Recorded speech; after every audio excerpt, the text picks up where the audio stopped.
Hello, I'm Dr. G. Welcome to a night unlike any other. A night where the dark and fascinating collide.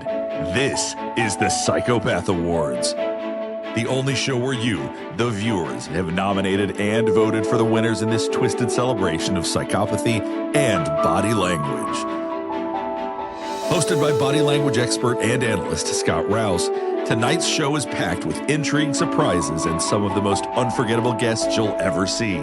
Get ready for an unforgettable evening as we dive into the minds of history's most infamous and shine a spotlight on the fascinating world of psychopathy and body language. This is the Psychopath Awards, where science, intrigue, and true crime take center stage. This is the Psychopath Awards.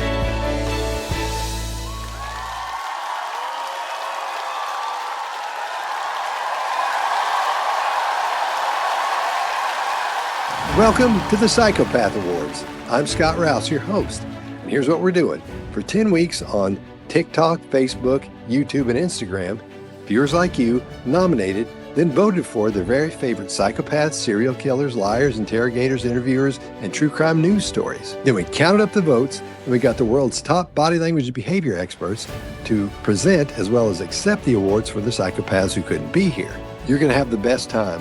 We've got the stars of body language and behavior. We've got special guests for you. You're going to love this. And it's the first award show of its kind. So let's get started.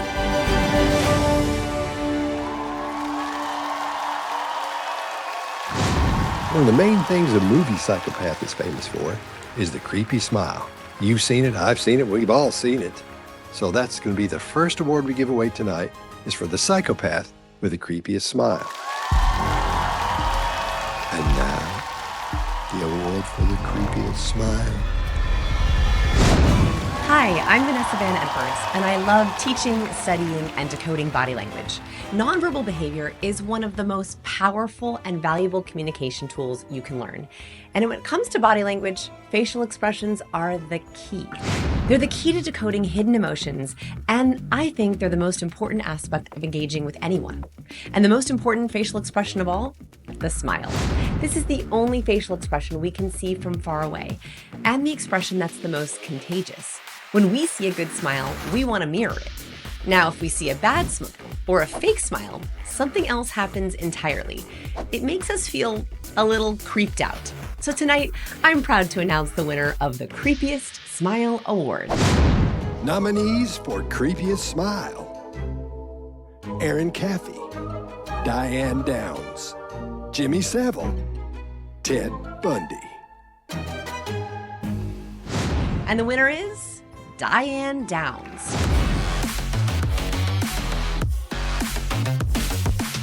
Ooh, that smile gives me the heebie-jeebies. Diane couldn't be here tonight, so I'll accept this award for her.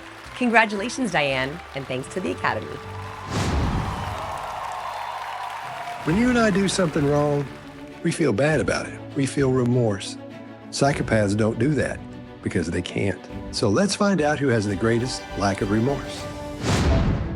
Nominees for Greatest Lack of Remorse: Sarah Boone, Richard Kuklinski, Aaron Caffey, Robert Durst. And the winner is...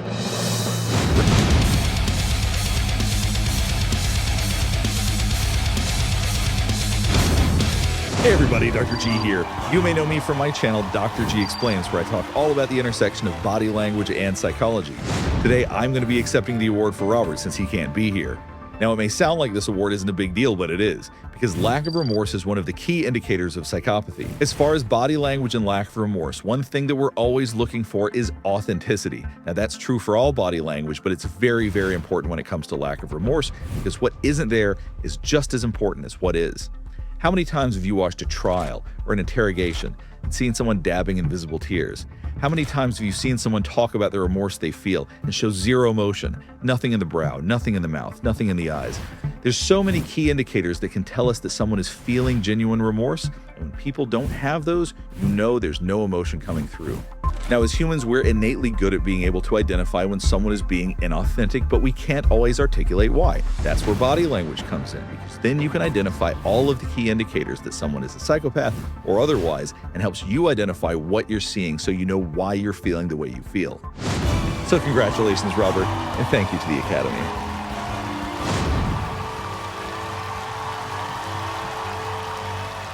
First time I killed somebody, it was such a rush. And it was just like that shot of dope. Every time I did it, it was that rush again. And I started chasing that high. When a psychopath is arrested, the first clear, clean picture we have of them is their mugshot. Is there anything in a mugshot that's pertinent to that personality type? Can you see the lack of remorse?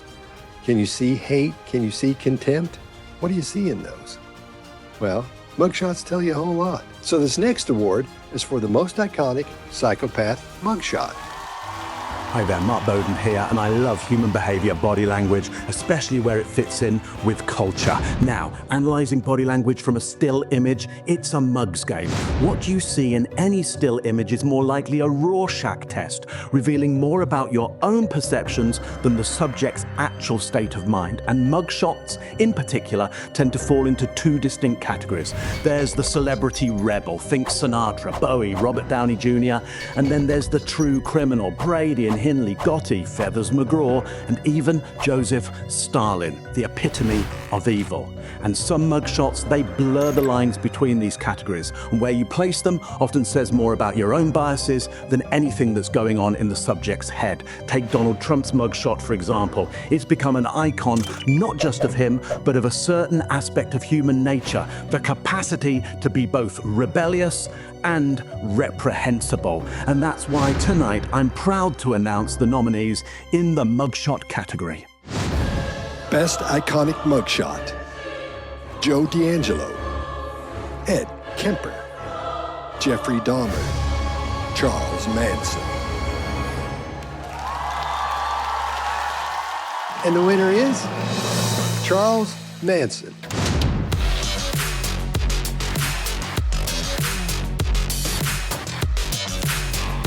Charles can't be with us tonight to accept this award, so I'll accept it on his behalf. Now, if Charles were here, he'd surely say, hey man, light isn't who we are. If you hold a negative up to the light, you'll see the light and the negative. Mankind is the maniac, not me. Or something, like that. Anyway, well done, Charles, and thank you to the Academy. If you hold the negative up to the light, you don't see the light, you just see the negative. So I'm a reflection of your negative, there's no doubt about that.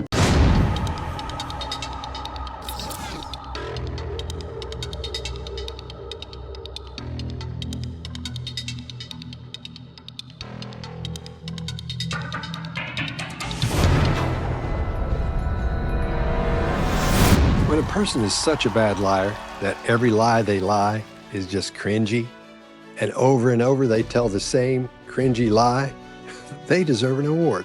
As a matter of fact, sometimes they deserve a Lifetime Achievement Award. So here's Robert Kennedy Jr., RFK, to present that award. Hi, you know me, so it's time to recognize the Lifetime Achievement Award winner for the cringiest liar, Nicholas Rossi.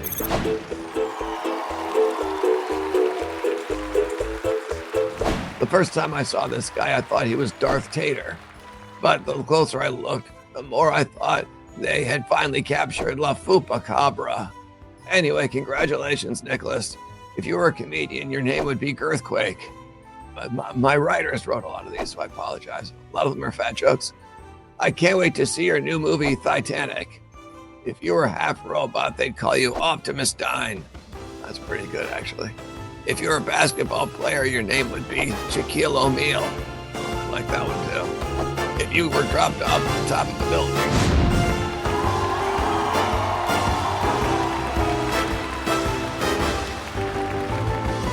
We'll be right back after this message from our sponsor, the Psychopath Word Search Book.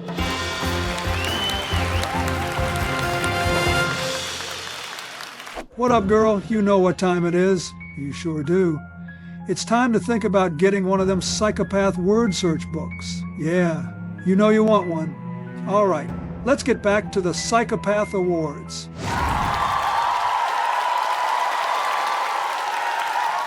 Ladies and gentlemen, welcome back to the Psychopath Awards. I am Chase Hughes, and tonight we're rolling out the red carpet for one of our most insidious performances in psychological warfare: gaslighting.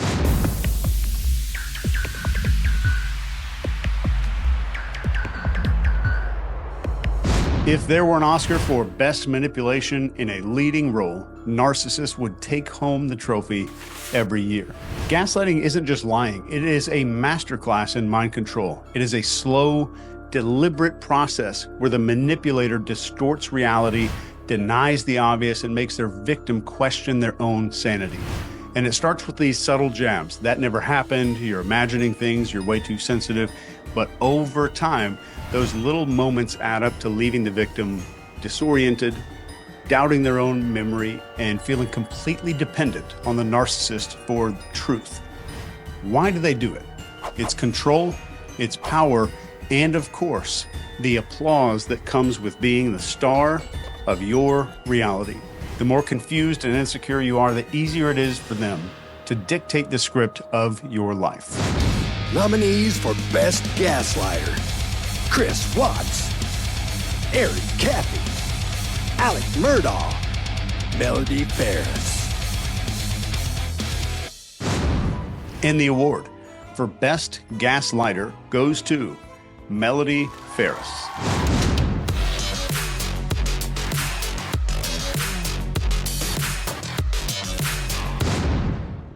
Melody couldn't be here tonight to accept, so I will accept this award on her behalf. Congratulations, Melody, and thank you to the Psychopath Academy. Hello there, Tiny Dancer. I know you're enjoying the Psychopath Awards as much as I am. Please do me a favor and hit the like and subscribe buttons. I'd really appreciate it. And now let's get back to the Psychopath Awards. Where did it start? How did this moment come about? That's the question of the hour, and one that not only people much more intelligent than I have been working on for years, but one that I've been working on for years and trying to understand it. Yeah. Is there enough time to explain it all? I don't know. I think I understand it, though. Understand what happened to me, to the extent that I can see how certain feelings and ideas developed in me to the point where I began to act out on them. Certain very violent and very destructive feelings. Most people are under the impression they can't be duped, they can't be fooled, they can't be charmed by a psychopath. Well, guess what? That's what everybody thinks. But have you ever seen it happen in real time? You're about to. You're about to see a serial killer, a known serial killer, use one of the tools he would always use before he murdered somebody. This is how he got control of them. He would tie their wrists together, then he would murder them. You're going to see him talk somebody into letting him tie their wrists together like that. It's mind-blowing. I can't believe nobody's ever pointed this out and talked about it. When I saw this the first time, I was like, you got to be kidding me. Watch this. He said, well, what kind of a knot do you use? I said, what do you mean knot? When I tie things up? I says, depending on what I'm using it for, I said, the only thing I ever learned from Boy Scouts is a tourniquet knot. He said, well, show us what that is. So I took, at that time, and again, it's together, but in order to demonstrate it here, I took the rosary and I said, well, here, you put it around.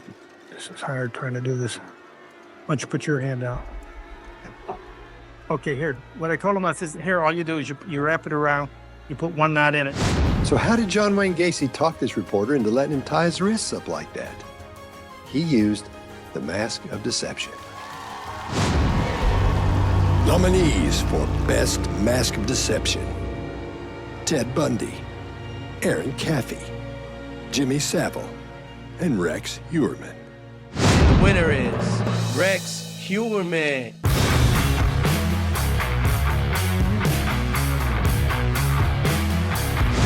My name is Jesus Enrique Rosas. I'm the body language guy, and you might think that when we talk about the mask of deception, we are talking about the face. It's a mask, after all. But the mask of deception is much more complex than that. It's a concept that includes both facial expressions and body language and the way people talk and even the way people dress. All with one single goal, is to look harmless. Like maybe they couldn't kill a fly, or maybe they are in need of your help, maybe they want to be seen as victims. But this is a main word, harmless. And for a serial killer, well, that is one of the most important skills that they could develop. But for you, it's important to be able to spot when somebody's faking that harmlessness. And because this could be for anybody who wants to take advantage of you in your daily life. Now, having said that, I don't want you to become some kind of paranoid that you begin looking at everybody on the street or people that you already know. Maybe they are wearing that mask of deception. They are lying to me. They are not as harmless. They are not what they claim to be.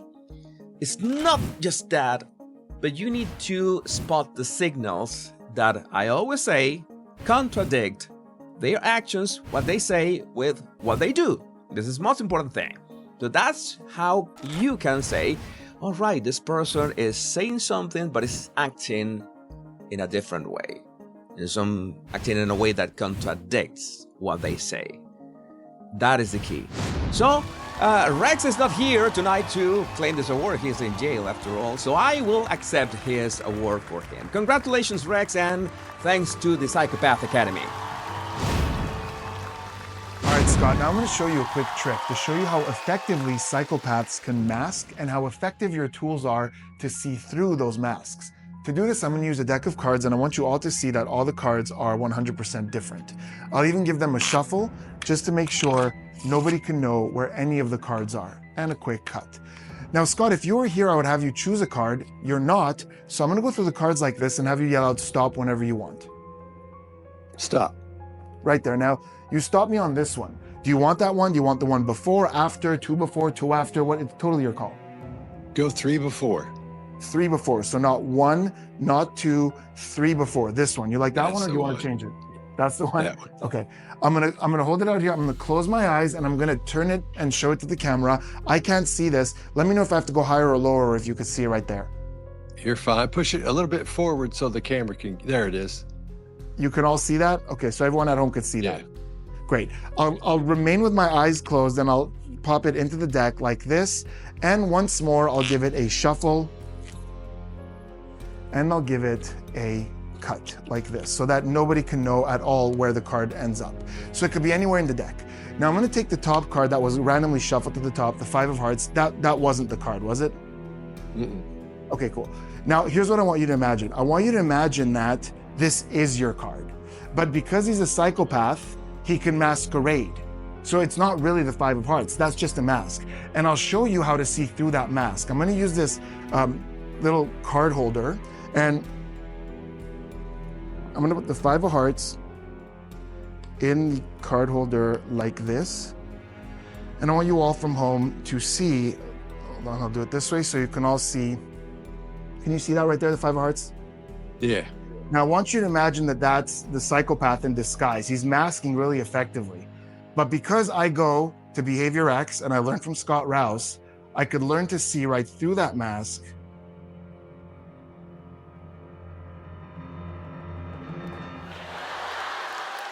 That's it. That's it. Oh, wow. That is awesome, actually man.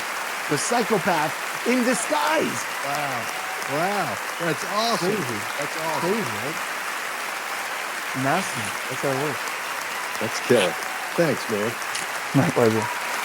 When interviewing a psychopath, your interviewing skills have to be top-notch. They have to be high-end. You have to be the perfect conversationalist. You have to be the perfect interrogator to get to the information you need and or want for your interview. You've got to know when to lay back and kind of be calm and just listen, not say a word. Then you've got to know when to jump in and push and get more information. And not everybody can do it. So let's find out who you chose as the best interviewer of a psychopath. And the nominees are Piers Morgan, interviewing Paris Bennett. Dr. Phil, interviewing Aaron Caffey. Robert Carroll, interviewing Richard Kuklinski.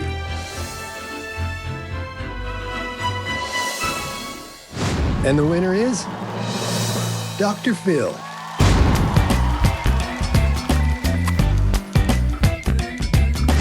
Hey, Scott, wow, so I won an award, huh? I didn't even know there was a contest going on. If I did, I guess I'd have probably signed in and voted for myself, but I don't know. I guess I'd probably been a little psychopathic, but it's interesting to know that people actually watch and study these kind of things. That was a pretty interesting psychopath, I suppose.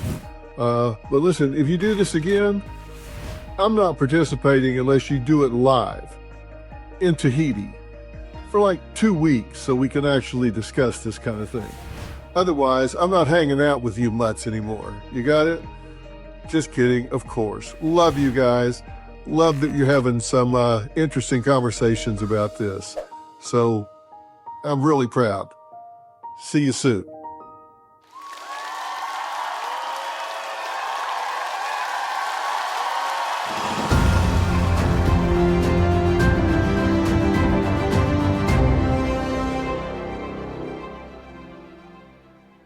Hello, I'm Dr. Basil. The producers of the Psychopath Awards have asked me to say a few words to you. If you're watching this, there's probably something wrong with you. Not all of you, of course, but I mean, you know you are. You see, an interest in psychopathy as entertainment is not normal. But you don't know that. You don't know that because it doesn't feel wrong to you. And that's because your limbic system isn't working properly, more specifically the amygdala. That is why your blink rate slowed down when you first saw me. And that is why your heart rate didn't go up when I told you there's probably something wrong with you. So, there are a few questions you need to ask yourself. For example, what kind of sick and twisted thoughts go through your head? Why does watching a show about serial killers and psychopaths relax you? Why do you get psychopath word search books? Why do you watch the behavior panel? Why do you know the names of the top 5 psychopaths of all time and how many bodies they put in the ground if they didn't eat them first? Huh? Why do you know that? Never said that out loud to anybody, did you? Shit, no. Of course not, and you won't. And you know why? Yes, you do. You're watching the Psychopath Awards because you want to see what your little buddies are up to and if they're winning or not. You make me sick.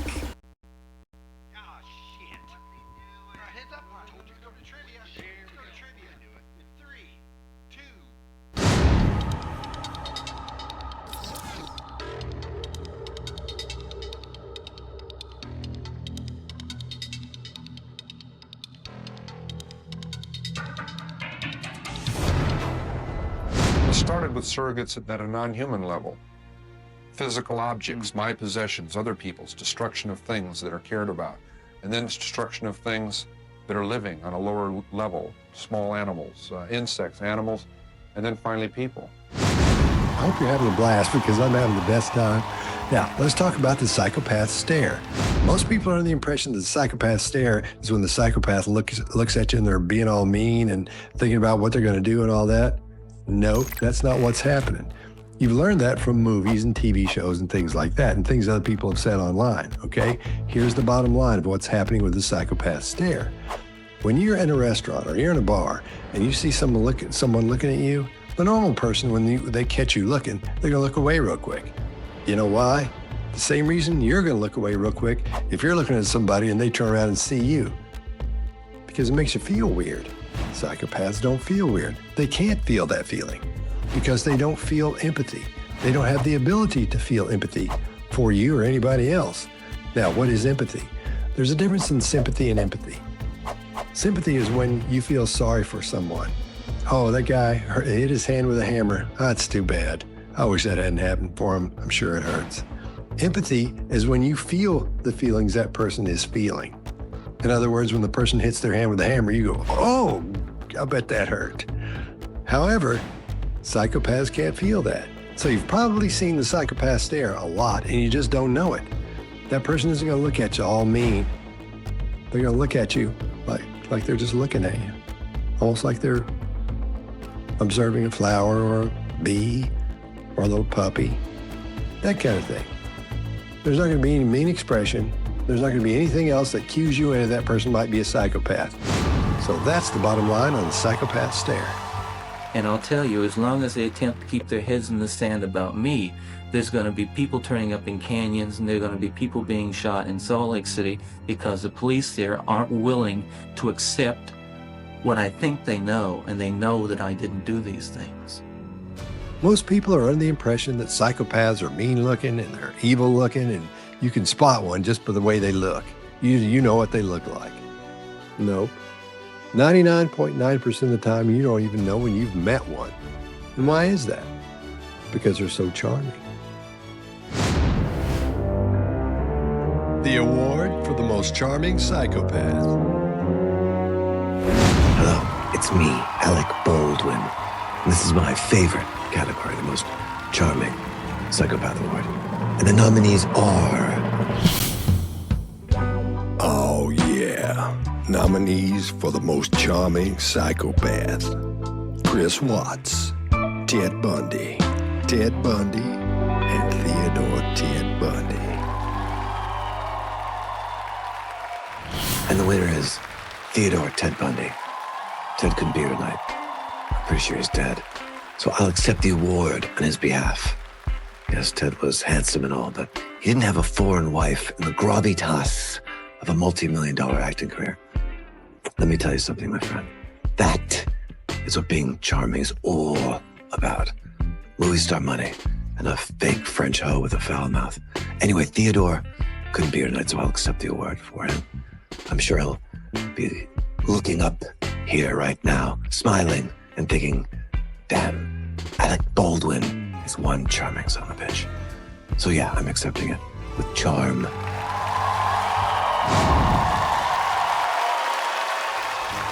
Charm is a powerful tool for the psychopath. But if you don't have that charm, and you do a local news interview, sometimes it doesn't work out too well for you. Good evening, I'm Tonya Reiman, and tonight we honor a truly special category, the worst local news interview. Nothing brings out the truth quite like a live local news interview. Unfiltered, unedited, and for law enforcement, it's like watching someone dig their own grave with every word they say. The guilty speak in inconsistencies, linguistic shifts, and unintentional language slips. They fidget, tense up, and angle away while they subconsciously look for an exit. We've seen this happen time and time again, but who has truly mastered it? Who has been the best at being the worst? Let's see. The nominees for Worst Local News Interview are... Teresa Balboa, Caleb Wisner, Megan Boswell, Aaron Patterson. And the winner is Caleb Wisnad.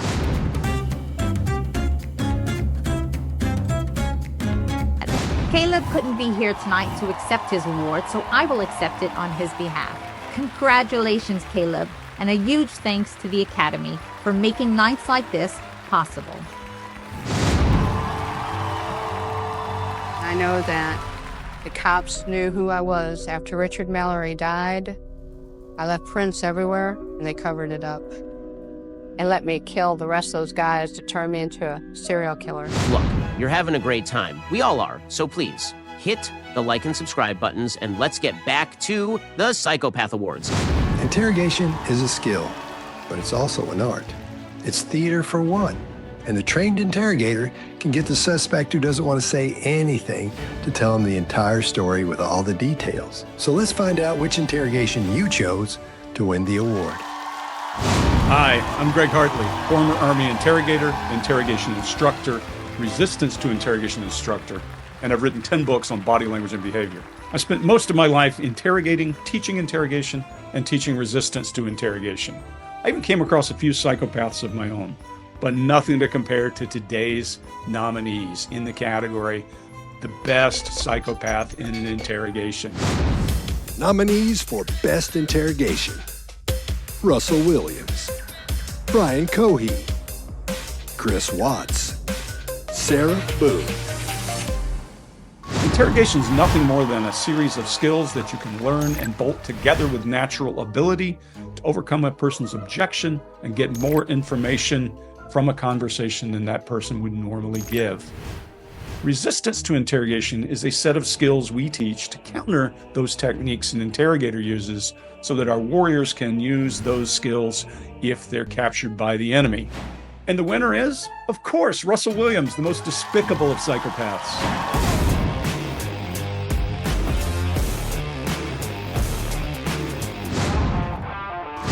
Most despicable because he tried to use some of those skills he learned in resistance to interrogation against master interrogator Jim Smith. But Jim Smith folded Russell Williams like a cheap suit. And in response, the Canadian Air Force burned Russell's uniforms, shredded his commissioning scroll, and destroyed his medals. Now that's the way to celebrate a psychopath.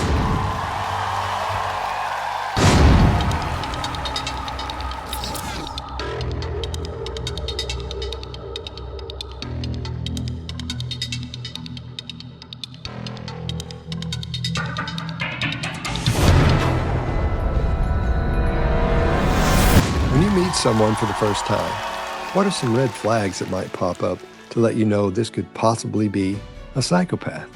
They're really charming. Seems like you like them a whole lot, and seems like they like you a whole lot. Everything looks fine, you're getting along great. What should you look for? What should you listen for?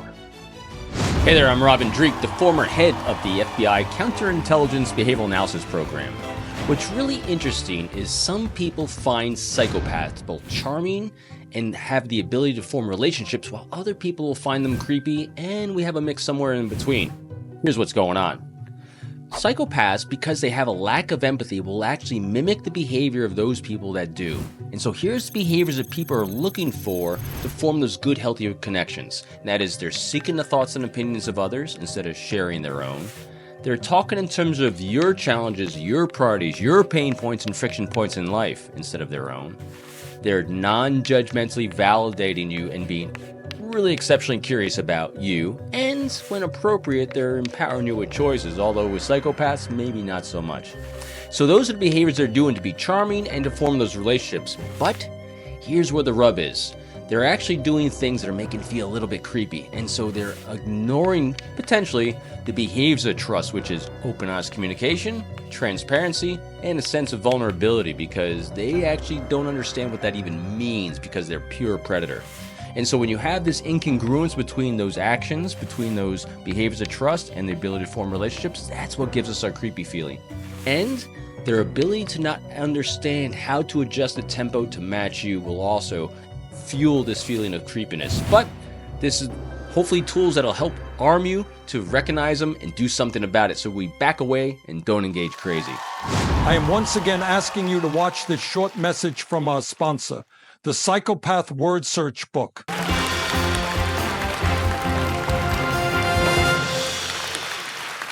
first time I saw the Psychopath Word Search book, I said, wow, that's a beautiful book. So many people are saying that. You should get one. It's on Amazon. You'll learn so much about psychopaths. It's a beautiful book. It really is. The Psychopath Word Search book. Get yours today. In the world of body language and behavior, the big fish is the liar, the prolific liar, the liar who lies constantly. And why is that? Because we see so many cues and tells and little things that tell us something just isn't right. We can gather those up and start training people with those, especially if there's video. But if you know what to look for, you'll see these little cues and tells over and over and over in that prolific liar's body language. I'm Rodney Smith, body language expert, law enforcement officer, and trainer. Now, a prolific liar is someone who lies frequently and habitually. They'll often lie to avoid consequences, manipulate others, receive some type of personal gain, or maybe just out of habit.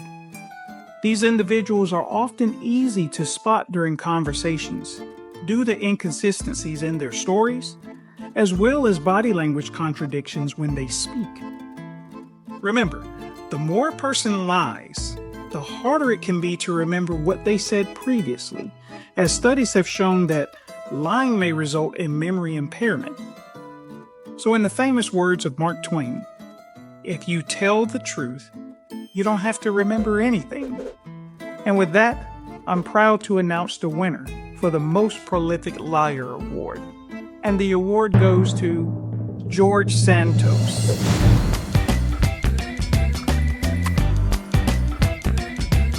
Now, George couldn't be here tonight, so I'll accept this award on his behalf. Congratulations, George, and thanks to the Psychopath Academy.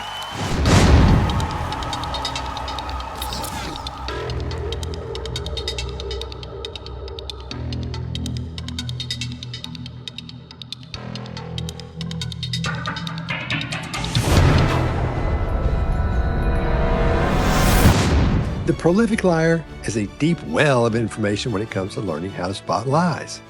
The only thing better than that is a really bad liar. In fact, so bad, they deserve the award for the worst liar. Hey everyone, Spidey here from the Behavioral Arts, and I'm here to present the Lifetime Achievement Award for the worst liar. But first, let's talk about what makes someone a bad liar. Despite what some TV shows and movies like to suggest, it is impossible to use behaviors to know with certainty when someone's being deceptive. That's because we all lie in different ways. What we do know is that liars are a little bit more stressed than truth tellers and have an increased cognitive load. They're thinking a lot more than truth tellers. That's why we look for clusters of behaviors, numerous behaviors happening at the same time that indicate an increase in stress or cognitive load.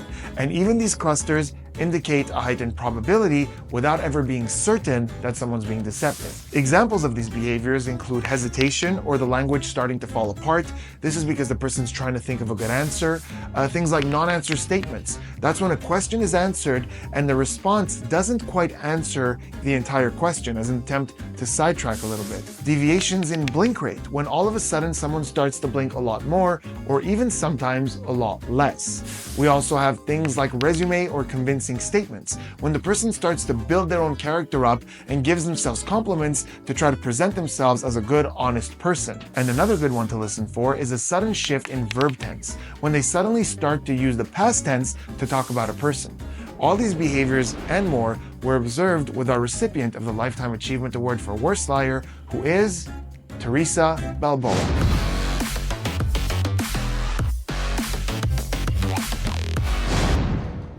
And we're going to continue to search until we find him. What do you think? Where do you think he could be? Somewhere with...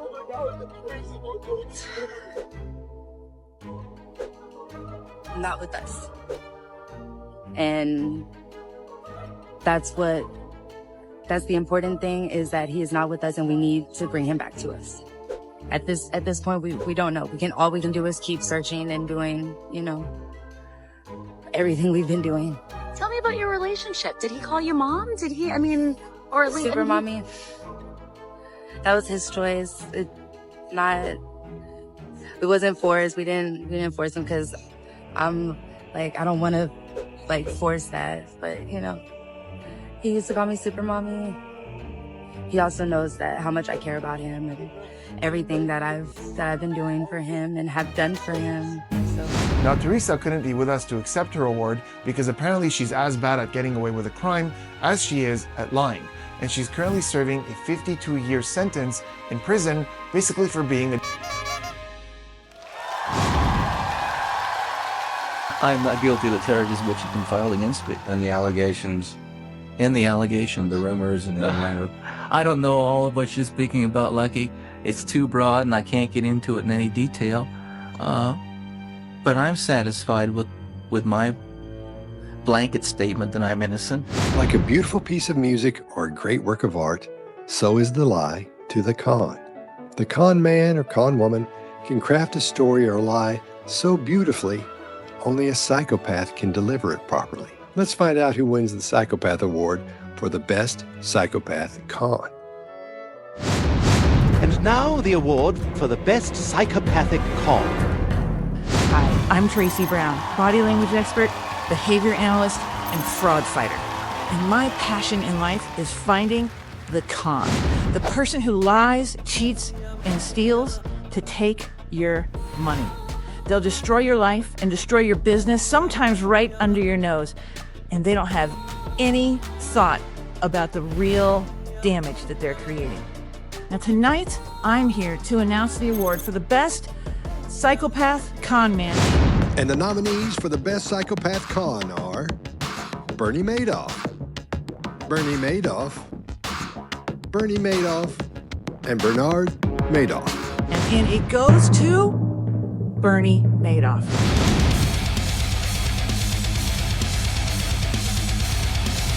Now, Bernie couldn't be with us here tonight.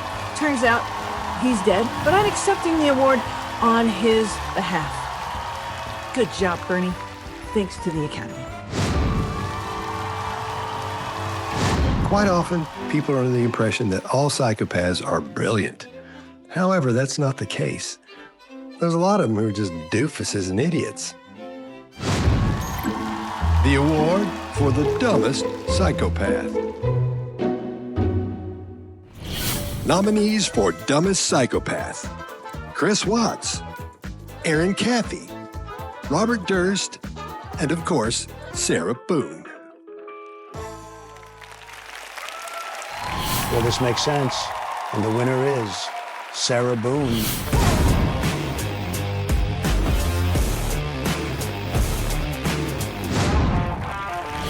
Sarah couldn't be here tonight, so here's Bill Maher to accept the award for the dumbest psychopath. Hello, people, it's me. And my God, is this woman dumb. I'm gonna accept the award for her. But look at her. She looks like her second job is managing a Jiffy Lube in Sheboygan. She looks like she survived on nothing but gas station boner pills and sweet and low packets until she was 9. She looks like she runs the sketchiest brothel in Whoville. I could go on and on, but anyway, she's dumb, and she can't be fixed. 90% of the time, her face is that expression of concern, that focus, like when you realize you've stopped up the commode. She looks like she's wearing a necklace of chins anyway. Congratulations, sweetheart, you're stupid.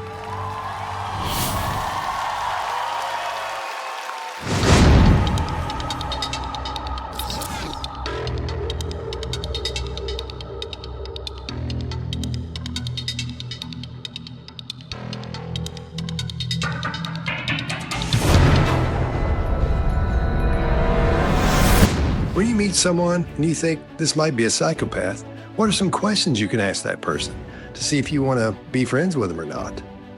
What conversational road should you go down?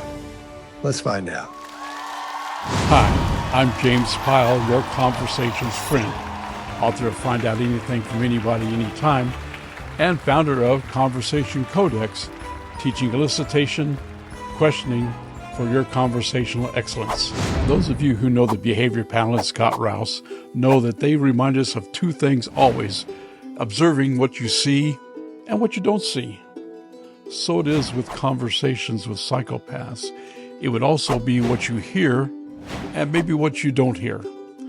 Now, for instance, there's no real question or real elicitation statement to brand or to expose or to unmask a psychopath just by the question or the statement. But if you introduce the area of interest, for instance, friendships, you might say, everybody has a best friend. Tell me about your best friend, your best lifelong friend. And guess what? Crickets. Crickets. They don't have anything to say. And then if you want to, also give value to the conversation you have with a suspected psychopath or a known psychopath, and you'll find that they're really looking at you. They can befriend you, but they don't have friends of their own, and they're really just thinking about themselves. They just have ingrown eyeballs. So, conversations with suspected psychopaths and known psychopaths might be able to be branded with those two perspectives. Good luck in your psychopathic hunting. It's my pleasure now to announce the smoothest, psychopathic conversationalist of all time. And the nominees are Chris Watts, Russell Williams, Ted Bundy, Rex Heuermann. And it's no surprise that the psychopathic conversationalist of all time is Ted Bundy.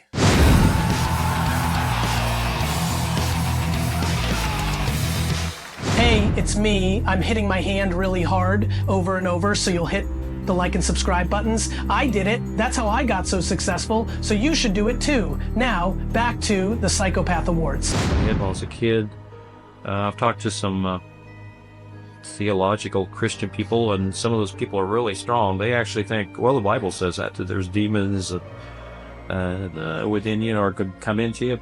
That's the only thing I can figure out. I have, something drove me to do this. The normal people just don't do this.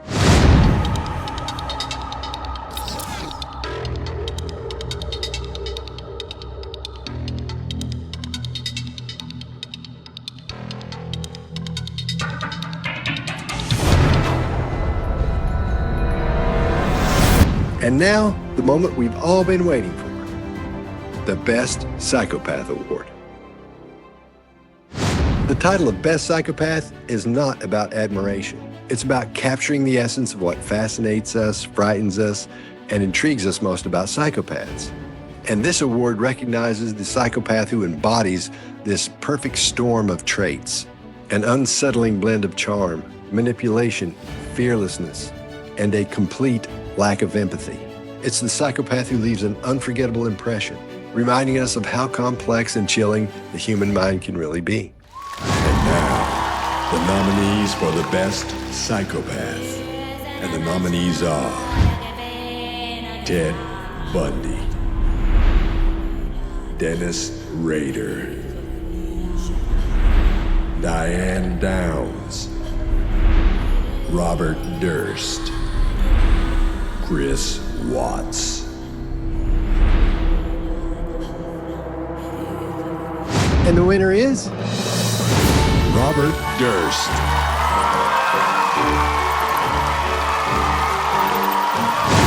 Robert couldn't be here, so I'll accept the award for him. Standing here accepting the Best Psychopath Award on behalf of Robert Durst, I can't help but admire the brilliance it takes to live such a double life. Robert was a true artist in the dark art of manipulation and secrecy. His legacy is not only one of sorrow and regret, but a testament to the power of the psychopath against the constraints of social norms and expectations. He outsmarted so many for so much longer than most could even imagine. So as we celebrate his unique achievement, let's not dwell on the mundane morals that society clings to. Instead, let's appreciate the cunning and audacity of a man who played the game by his own rules. Robert Durst, the epitome of psychopathy.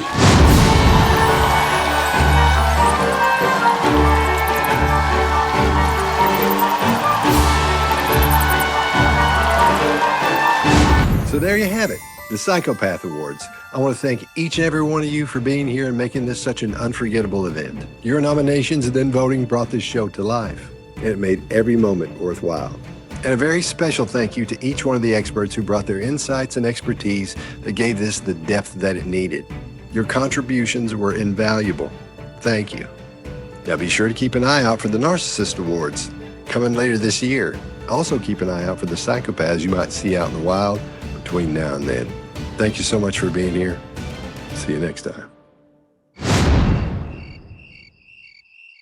And that is what makes Robert Durst the quintessential psychopath. Okay, I don't know. Whatever it is, it's not right on the teleprompter. I don't know what that is. I've never seen that. No, there it is. Okay, but We're going to do a sting at the end. now I can't read it. There's no words on it. Okay. All right. There's no words there to play us out. Let's go. What does that mean, to play us out? Let's go. There's going to be a video. We'll put a video at the end. I don't know what that means. For credits. To play us out. What does that mean? For credits. To end the show? Yeah. All right, go. 5, 4, 3. This is what makes Robert Durst the quintessential. Okay. In 5, 4, 3. That's what makes Robert Durst the quintessential psychopath. Okay. I can't do it. Can't do it. Okay. We'll do it live. Okay. We'll do it live. We'll do it live. I'll write it and we'll do it live. Thing sucks. Well, in 5, 4, 3. That's what makes Robert. Okay. That's what makes Robert Durst the quintessential psychopath.